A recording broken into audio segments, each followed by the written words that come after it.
नमस्कार, मावळ न्यूजमध्ये आपलं स्वागत. मी सुभाष भांडे आणि आपण पाहताय लोकप्रिय न्यूज चॅनल मावळ न्यूज. निसर्गाचं भरपूर देणं लाभलेलं कामशेत शहर, अशी कामशेत शहराची ओळख आहे. पर्यटकांचं केंद्र म्हणून कामशेत शहर सर्व परिचित आहे आणि त्याचप्रमाणे व्यापारी केंद्र म्हणूनही कामशेतचा मोठा नावलौकिक.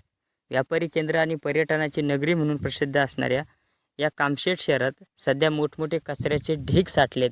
त्यामुळं सुंदर असणारं अख्खं शहर सध्या कचऱ्यात गेले आणि संपूर्ण शहरात कचरा झाल्याचे आपल्यास दिसत आहे.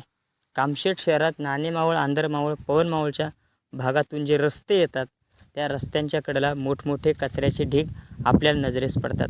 सध्या ग्रामपंचायतीमध्ये प्रशासन सुरू असल्याने वाढत्या कचऱ्याचे ढीग कमी करण्यासाठी ग्रामपंचायत याविषयी कुठलीही उपाययोजना करताना दिसत नाही. करोडो रुपयांची उलाढाल असणारी सगळ्यात मोठी ग्रामपंचायत म्हणून कामशेतच्या ग्रामपंचायतचा उल्लेख होतो. मात्र सध्या ही ग्रामपंचायत कचऱ्याची माहेरघर झाली आहे. वाढत्या कचऱ्याला रोखण्यासाठी ग्रामविकास अधिकाऱ्यांनी काहीही उपाययोजना केल्याचे दिसत नाही किंवा शासनाकडून वाढता कचरा कमी करण्यासाठी कोणतीही उपाययोजना मागवल्याचे सुद्धा ऐकिवात नाही. त्यामुळे कामशेतचा प्रमुख भाग असणारी दत्त कॉलनी, इंद्रायणी कॉलनी, नाणे रोड, पंचशील कॉलनी, बाजारपेठ, माऊलीनगर, राजेंद्रनगर, गायखे खामशेत या भागांमध्ये मोठमोठे कचऱ्याचे ढीग तयार झाले आहेत आणि हे कचऱ्याचे ढीग सध्या उकिरड्यामध्ये बदल होताना आपल्याला दिसत आहेत. त्यामुळे कामशेत शहरात मोठमोठे उकिरडे सध्या आपल्याला पाहायला मिळतात. दररोज वाढणारा बेसुमार कचऱ्याने कामशेतचे नागरिक मात्र भलतेच हैराण झाले आहेत. या कॉलन्यांमध्ये जाताना आणि यातील रस्त्यांवरनं ये-जा करताना अक्षरशः नाकाला रुमाल लावून ये-जा करावी लागते.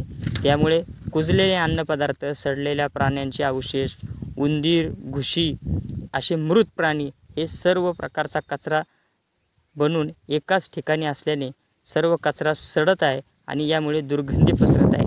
त्यामुळे शहरात मोठमोठे उकिरडे तयार झाले आहेत. मात्र वाढती रोगराई आणि या रोगराईतून निर्माण होणाऱ्या आरोग्याचा प्रश्न याकडे कोणीही लोकप्रतिनिधी अथवा ग्रामपंचायत अजिबात लक्ष द्यायला तयार नाही. त्यामुळे नागरिकांना नाकाला रुमाल लावून ये-जा करावी लागते. ग्रामपंचायतीची कचरा उचलणारी गाडी शहरात सर्वत्र फिरते आणि फिरून घरोघरून कचरा जमा करते. बाजारपेठेतून न चुकता कचरा जमा होतो. मात्र शहराच्या विविध भागात तयार झालेल्या या उकिरड्याकडे गाडी साधी फिरकतसुद्धा नाही. त्यामुळे सहारा कॉलनी, भीमनगर या भागात तर कचऱ्यांच्या सोबत गटाराचे पाणी तुंबले आहे आणि गटारातील घाण रस्त्याच्या कडेला काढून ठेवल्यामुळे मोठमोठे घाणीचे आणि कचऱ्याचे ढीग तयार झाले आहेत आणि यावर मोकाट गुरे, जनावरे, कुत्रे फिरून ते नागरिकांचा चावा घेत आहेत. त्यामुळे वाढत्या कचऱ्यावर कुत्री फिरत असल्याकारणाने नागरिकांना कुत्र्यांनी चावा घेतला आहे अशा प्रकारच्या घटनासुद्धा दिवसेंदिवस घडत आहेत. त्यामुळे कामशेतचा कचरा ही सर्वात मोठी डोकेदुखी झाली आहे. कामशेतवरून काणे फाट्याला जात असताना पुणे-मुंबई महामार्गाच्या लगत शेतकी फार्मजवळ असणाऱ्या जागेत मोठ्या प्रमाणावर कामशेतचे सर्व मांस विक्रेते, चिकन विक्रेते आपला दररोजचा कचरा टाकतात. त्यामुळे तेथेही मोठ्या प्रमाणावर दुर्गंधी पसरली आहे. भीमनगर, त्यानंतर सहारा कॉलनी या भागामध्ये मागासवर्गीय आणि अल्पसंख्याकांच्या वस्त्या असूनसुद्धा या वस्त्यांमध्ये मोठ्या प्रमाणावर अस्वच्छता पसरली आहे. त्यामुळे ग्रामपंचायतीचे ग्रामविकास अधिकारी या कचऱ्याच्या ढिगांकडे कधी फिरकणार, या कॉलन्यांमध्ये कधी व्हिजिट करणार आणि हा कचरा दूर करण्यासाठी ग्रामपंचायत नेमकी काय उपाययोजना करणार याविषयी नागरिकांमध्ये संभ्रम आहे. आणि कामशेत शहराच्या वाढत्या नागरीकरणाबरोबर कामशेत शहरातील कचऱ्याचे ढीगसुद्धा दिवसेंदिवस वाढत चालले आहेत आणि ठिकठिकाणी दररोज नव्याने एक नवीन ढीग तयार होतो आहे. अगदी पोलीस स्टेशनच्या जवळ असणारी जी जमा केलेली विविध अपघातांमधली आणि वेगवेगळ्या प्रकारची जी पोलिसांनी जमा केलेली वाहनं आहेत त्या वाहनांच्या कडेलासुद्धा मोठमोठे कचऱ्याचे ढीग तयार झाले आहेत.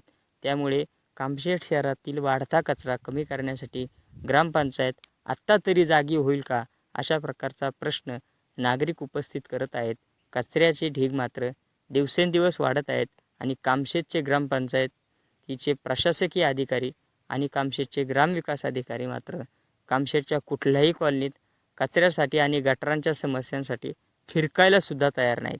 त्यामुळे नागरिकांमध्ये मोठ्या प्रमाणावर असंतोष आहे ग्रामपंचायतीच्या ग्रामविकास अधिकाऱ्यांनी त्वरित कामशेतच्या कचऱ्यावर भक्कम अशी उपाययोजना करावी आणि कामशेतमधील वाढते उकिरडे कमी करावेत, अशा प्रकारची मागणी नागरिकांमधून होत आहे.